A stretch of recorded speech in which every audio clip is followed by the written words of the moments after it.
faut bien voir que l'âme, on a des milliers de vies derrière nous, et l'âme ramène dans ses bagages ce dont elle a besoin pour cette vie-ci. C'est-à-dire que, comme je dis, je sais pas, moi je suis peut-être une virtuose de violon dans une autre vie, j'en ai pas besoin maintenant là dans cette vie-ci, donc je joue comme une casserole, d'accord? Alors que j'ai peut-être déjà expérimenté ça dans une autre vie. On revient uniquement avec les bagages dont on a besoin. C'est comme quand vous partez en vacances, vous n'emmenez pas toute votre maison, vous emmenez juste des bagages dont vous avez besoin sur votre lieu de vacances. Ben pour l'âme, c'est pareil. Elle emmène juste les bagages dont elle a besoin pour cette vie-ci. Parce que on a l'impression que cette vie-ci, c'est notre vie, et c'est notre vie, donc c'est la vie la plus importante. Or, rien n'est plus faux.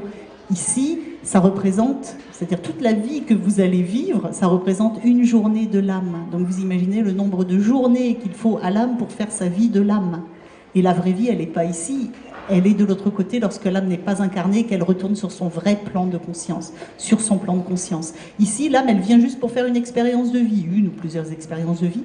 Elle vient juste pour faire des expériences, ni plus ni moins. Puis quand son temps est fini, c'est ni bien ni mal, elle repart chez elle, elle repart dans sa vraie vie, la vie de l'âme. Voilà. Donc ici, on est sur un temps illusoire, on va dire ça comme ça. C'est pour ça qu'il faut toujours essayer de prendre le recul de l'âme et ne pas prendre trop à cœur des fois des conflits, des choses comme ça, parce que on est là pour évoluer, et ne pas être dans le jugement, c'est important pour pouvoir évoluer correctement, parce que on juge l'autre parce qu'il est méchant, parce qu'il a fait ceci, parce qu'il a fait cela. On ne sait pas ce qu'on a fait nous-mêmes, hein. Il y a 3 vies ou il y a 30 vies. Donc voilà, on est là pour évoluer, d'accord?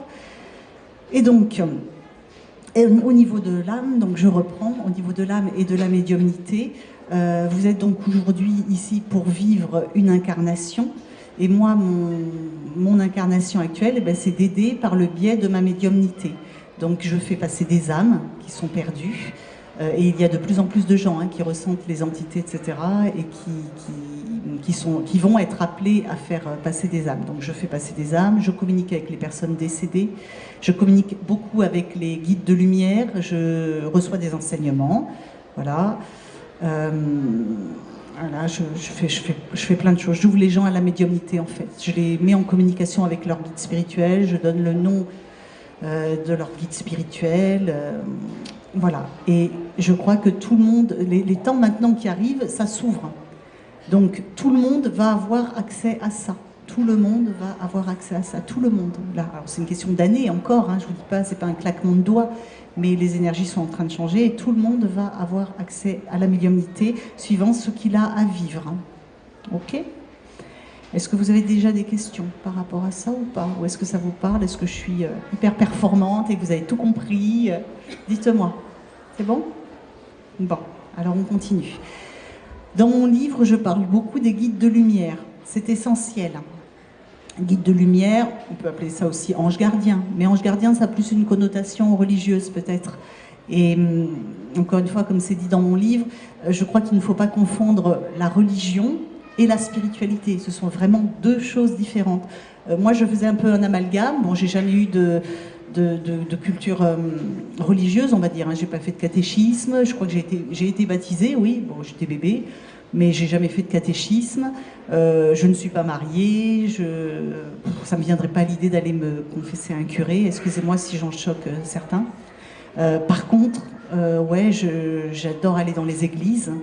J'adore ça parce qu'il y a une quiétude, il y a des énergies fabuleuses, magnifiques. Et puis je crois en Dieu, je crois, mais pas en Dieu tel que l'homme se le représente, mais comme tel que une énergie créatrice de tout, de la source. Voilà.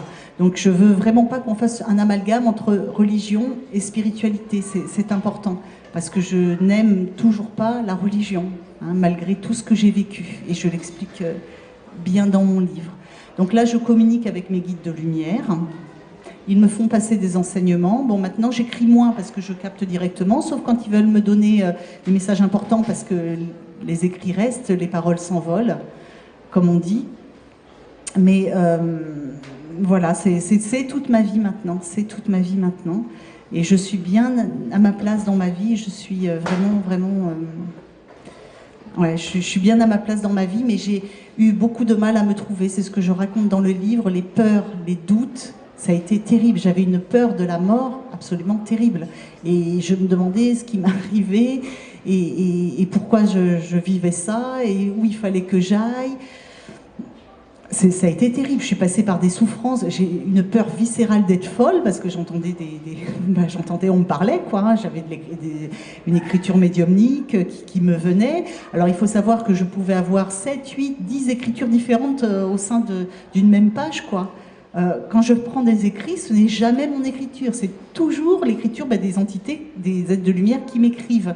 Moi, mon écriture à moi, elle n'apparaît que lorsqu'à la fin du texte, quand ils ont fini de me communiquer ce qu'ils ont à me communiquer, je mets la date en haut à droite, voilà, je date l'écrit, et là c'est mon écriture, c'est la seule fois. Sinon, ce n'est jamais mon écriture, jamais, jamais, jamais.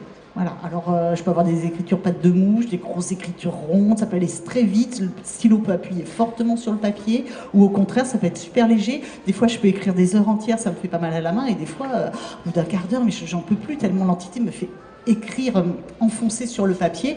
Voilà, tout est possible, tout existe. Mais ça m'a permis aussi de voir, au fur et à mesure, les guides qui revenaient, les mêmes énergies qui revenaient. C'est très très subtil, mais ça m'a permis de voir les mêmes énergies qui revenaient. Parce que revenaient les mêmes écritures et je sentais, c'est très léger, mais je sentais les mêmes vibrations. D'accord ? Autre chose, il y a une grosse différence entre des guides de lumière et des entités, des personnes décédées, lorsqu'elles se communiquent à vous, lorsque vous les captez, que vous entendez qu'elles vous parlent, ou par écriture inspirée, il y a de grosses différences. Les personnes décédées, les entités, lorsqu'elles se manifestent à vous, si vous les sentez, si vous les ressentez, etc., vous pouvez avoir mal à la tête, vous pouvez avoir froid, vous pouvez vous sentir fatigué, etc., etc. Et c'est normal, parce que pour se manifester, les entités ont besoin de vous pomper sur votre énergie. Ils vous pompent votre énergie vitale. C'est le seul moyen pour elles de se manifester à vous. Elles s'appuient sur vous, sur vos énergies, et les entités, les personnes décédées, vous pompent de l'énergie vitale. Elles ne sont pas méchantes, hein, pour autant, mais elles ne peuvent pas faire autrement. C'est comme ça que vous pouvez les ressentir, mais du coup, vous allez vous sentir fatigué, pompé, j'ai froid, je ne suis pas bien, même des maux de tête peuvent vous venir, etc. C'est normal. Lorsque ce sont des êtres de lumière qui se communiquent à vous, bien évidemment, ils ne vous pompent pas d'énergie, hein, ils en ont à revendre et au contraire, ils vous en donnent. Donc au contraire, vous sentez de la chaleur, ils passent souvent par le chakra du cœur, donc vous pouvez sentir de la chaleur, les sentir autour de vous, ils peuvent vous donner de l'énergie. Vous n'avez absolument pas froid, ni mal à la tête si c'est possible, quand c'est des êtres de lumière vraiment très très hauts, placés, vous n'êtes pas habitué au niveau du corps à leur vibration, donc ça peut être, voilà, ça peut vous donner des maux de tête, mais sinon vous n'avez absolument pas froid. Et donc, bien évidemment, au contraire, vous sentez de la chaleur et ils vous donnent de l'énergie, ils ne vous en pompent pas, hein, contrairement aux entités et aux personnes décédées. Lorsque ce sont des... Enfin, moi, je sais qu'au début, quand je canalisais, maintenant je suis habituée parce que le corps s'habitue, mais au début, quand je canalisais certaines êtres de lumière qui étaient vraiment sur des vibrations très très hautes, moi, j'avais pas l'habitude, puisque, encore une fois, le médium, il faut qu'il hausse ses vibrations pour qu'on puisse capter. Donc, au départ, j'écrivais, je n'en pouvais plus, qu'il soit 10h du matin ou 3h de l'après-midi, je fermais mon cahier, j'allais me coucher, quoi, avec des maux de tête et tout, parce que ces êtres de lumière étaient tellement puissants que mon corps avait du mal à le supporter. Voilà, maintenant ça va mieux. Donc ça, ce sont des réactions normales. Et par contre, je n'avais pas froid. Au contraire, souvent on a même trop chaud. Ok. Pour qu'ils puissent se communiquer à nous, les êtres de lumière, ils m'ont donné une image que je trouve bien.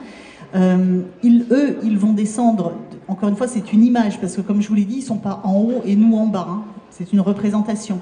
Eux, ils vont descendre de 100 étages, d'accord, et ils nous demandent de monter un étage, vous voyez. Ils ne nous demandent pas de faire grand-chose, eux ils font la majeure partie du boulot, ils nous demandent de descendre de 100 étages, mais nous il faut qu'on fasse au moins l'effort de monter d'un étage. Et si on ne monte pas cet étage-là, eh bien, ils auront eu beau descendre de 100 étages, la connexion ne sera pas puisqu'ils sont là et nous là. Si on monte un étage, clac, la connexion se fait, ils peuvent se communiquer à nous, on peut prendre les messages, etc. Ok. Donc sur un étage, c'est important, mais comment on fait pour hausser ces vibrations? Comment on fait pour monter cet étage? D'accord? Eh bien, il y a plusieurs méthodes, il y a plusieurs techniques, mais donc je vais vous parler, mais c'est avant tout une hygiène de vie de tous les jours. C'est-à-dire qu'être médium, c'est un sacerdoce. C'est pas, bah, tiens, là je suis médium, et puis après, à côté de ça, dans ma vie, je suis plus médium. Non. Donc ça veut dire qu'il faut rester dans des énergies positives le plus possible, parce que moi, des fois, j'ai rien demandé, et puis je suis réveillée la nuit, alors je suis en train de dormir parce que j'ai une entité qui est là et qui a un message important à communiquer. Et ben voilà, c'est un sacerdoce, hein, on se met au service d'eux. Voilà, donc il faut être prêt, j'ai envie de dire, constamment. D'accord ? Donc, ça veut dire qu'il faut rester dans des vibrations hautes et positives. Comment rester dans des vibrations hautes et positives ? Eh bien, notamment, il faut faire de la méditation. Ceux qui veulent ouvrir la médiumnité, ils ne peuvent pas y couper. Il faut faire de la méditation et de l'ancrage. La plupart des gens se disent bon, moi, je veux être connecté là-haut, je veux capter des trucs, tout ça. S'ils n'ont pas d'enracinement en bas, c'est même pas la peine. Plus vous êtes enraciné en bas, et plus vous pouvez capter et ouvrir là-haut. Moins vous avez de racines en bas, et moins vous capterez là-haut. Et ça, c'est une idée fausse que les gens se font. Les gens se disent moi, je veux être la tête dans les nuages, etc. Très important, les gens qui ne sont pas enracinés ne peuvent pas capter de choses. Ou alors, ce serait dangereux. Justement, qui captent des choses. Et c'est vrai que souvent, on se dit non, je vais avoir la tête dans les nuages, tout ça. Non, il ne faut pas oublier que vous êtes des terriens. Vous avez accepté de vivre une incarnation terrestre, donc il faut accepter de vous incarner jusqu'au bout. Et l'enracinement, prenez l'exemple toujours d'un beau chêne majestueux. Là. Plus il se dresse fièrement vers le ciel, plus il va capter la lumière, plus il va vers là-haut, et plus ça veut dire qu'en dessous, mais il a des racines qui le maintiennent à la vie, hein, et dans lesquelles il puise. Et nous, on est pareil, on est des terriens. Hein. Donc il faut s'enraciner à notre terre-mère qui nous nourrit. Hein. D'accord ? Plus vous avez de racines et plus vous pouvez capter. Donc commencez déjà par vous occuper de vos racines avant de vouloir capter là-haut. Comment s'enraciner ? Ben, c'est simple, tout simplement, hein, il vous faudrait faire ça tous les jours. Il vous faut vous respirer, vous vous posez là 5 minutes. Il ne faut pas être allongé, hein, sinon c'est de la relaxation, ce n'est plus de la méditation. D'accord ? Donc il vous faut être assise, claque le dos droit, et puis vous respirez profondément par le ventre et vous imaginez des racines qui partent, qui poussent et qui vont s'enfoncer très profondément dans la terre. Tous les jours, il faudrait faire vos racines. Et les gens qui ont les extrémités froides, les pieds froids, etc., ce sont des gens qui ne sont pas suffisamment enracinés. Si vous avez les pieds froids, c'est que vous n'êtes pas enraciné. D'accord ? Donc voilà, il faudrait faire vos racines tous les jours. Ensuite, eh ben voilà, j'imagine, si vous ne captez pas trop, mais ça se fait de toute façon, que les énergies montent du sol, vous nettoient, etc. Et vous demandez au ciel, aux énergies célestes, etc., qu'elles descendent et qu'on vous nettoie. Voilà. La méditation, c'est l'hygiène de l'âme. Donc comme vous allez prendre votre douche le soir ou le matin, voilà, après une bonne journée pour vous décrasser le corps, eh ben la méditation, c'est le décrassage de l'âme. D'accord ? Parce que l'âme, on la pollue tous les jours, hein, par des pensées négatives, parce qu'on est humain, on a tous des pensées négatives, par des colères, par des jalousies, par des peurs, par des doutes, voilà. Et la méditation vous permet de décrasser l'âme. Et donc, l'âme qui est toute propre, toute belle, et clac, elle va pouvoir capter correctement, elle va s'oxygéner à la lumière, hein, logique. D'accord ? Donc, si vous voulez hausser votre taux vibratoire pour capter des choses, faites de la méditation. Je ne vous parle pas de méditation transcendantale, bouddhiste ou je ne sais pas quoi. Hein. Méditation toute simple. Vous vous posez même le dos droit là, dans une chaise, là. Vous respirez profondément, vous faites vos racines, et puis vous faites remonter les énergies, vous demandez des douches de lumière qu'on vous purifie. Voilà. Ne serait-ce que ça. Si vous le faites tous les jours, je vous garantis que vous allez rester sur un taux vibratoire acceptable et que vous allez capter plus de choses.